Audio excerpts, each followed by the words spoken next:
Hola chicos, bienvenidos. En este tema vamos a hablar sobre las fracturas de tobillo, que son una patología muy frecuente en accidentes de tránsito, deportivos, incluso de la vida diaria.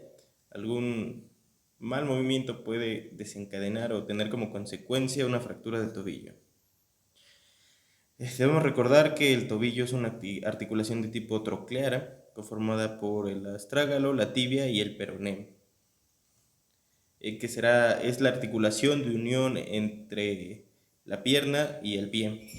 Es una articulación de carga que está sometida constantemente y prácticamente todo el día a estrés mecánico y estrés por el peso, una carga axial constante.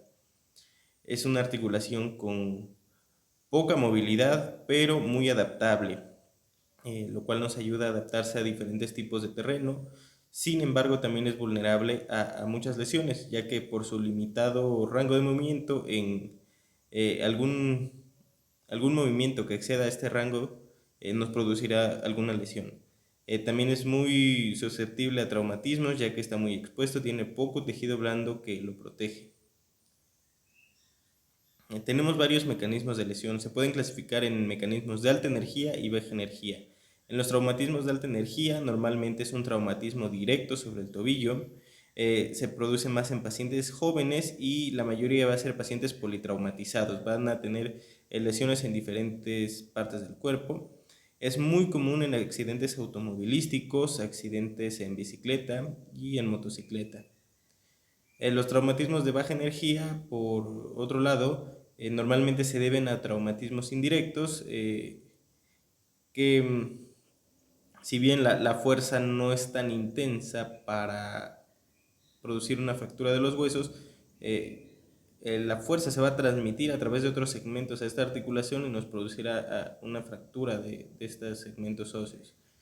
Normalmente es en adultos mayores que también padecen osteoporosis y en muchos casos pacientes que no sabían que tienen osteoporosis y puede debutar esto con una fractura de tobillo. Son principalmente por mecanismos de torcedura, en algún esguince o al tropezarse con alguna superficie. De igual manera se puede presentar como pacientes politraumatizados secundarios a la caída, ¿no?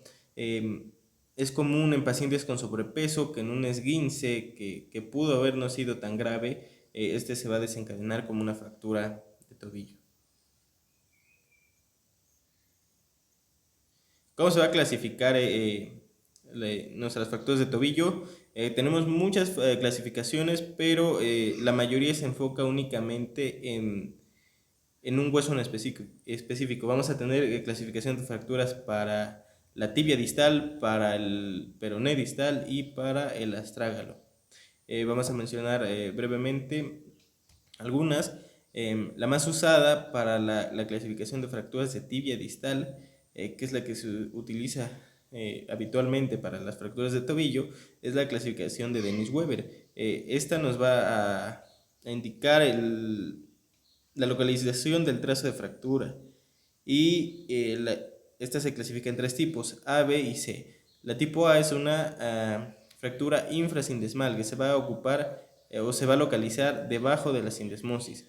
Es una fractura de peroné distal a esta sindesmosis.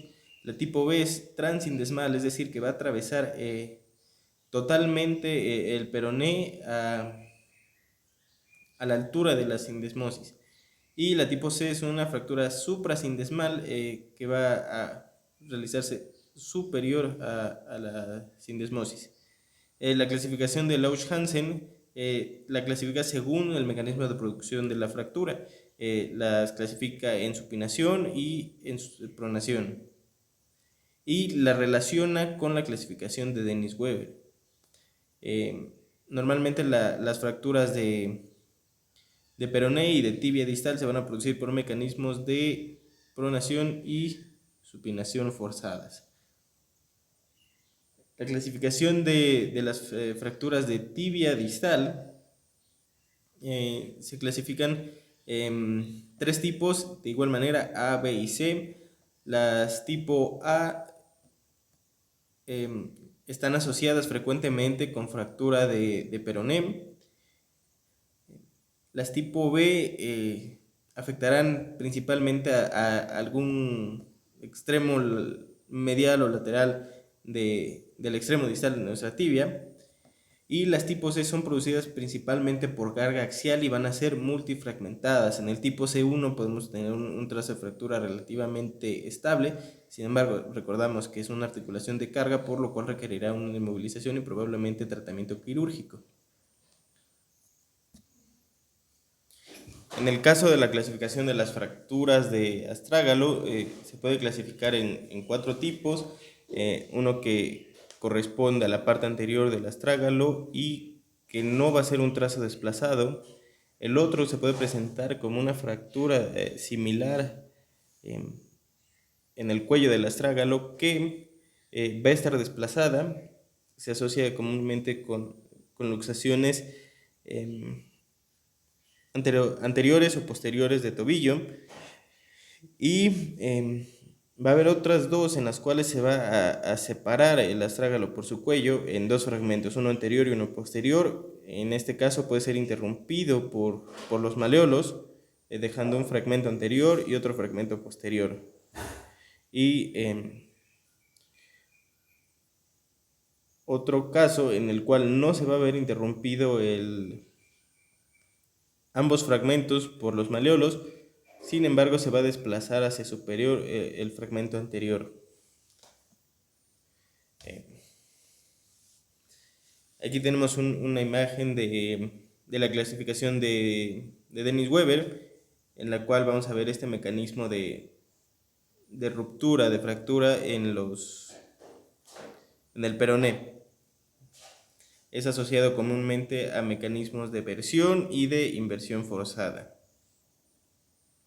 Se va a diagnosticar principalmente con la anamnesis y exploración del paciente, el cual va a referir dolor, tumefacción, hematoma, edema, impotencia funcional, y va a estar indicada una radiografía AP lateral de tobillo y también una AP de mortaja con 15 grados de rotación interna. Se debe valorar también la función nerviosa, distal y vascular de la extremidad.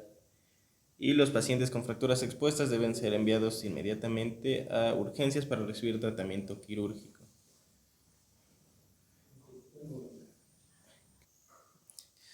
El tratamiento conservador se realiza una reducción del trazo de fractura, se realiza principalmente en los tipos A y B de Dennis Weber, y se recomienda en varios de los casos un yeso por 6 meses para permitir la consolidación.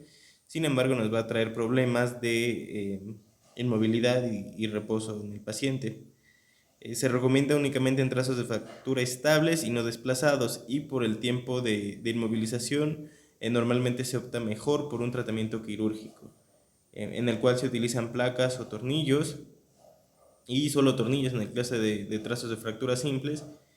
Y el tratamiento quirúrgico está indicado en cualquier trazo con desplazamiento mayor de 2 a 3 milímetros, y se utilizará reducción abierta o fijación interna.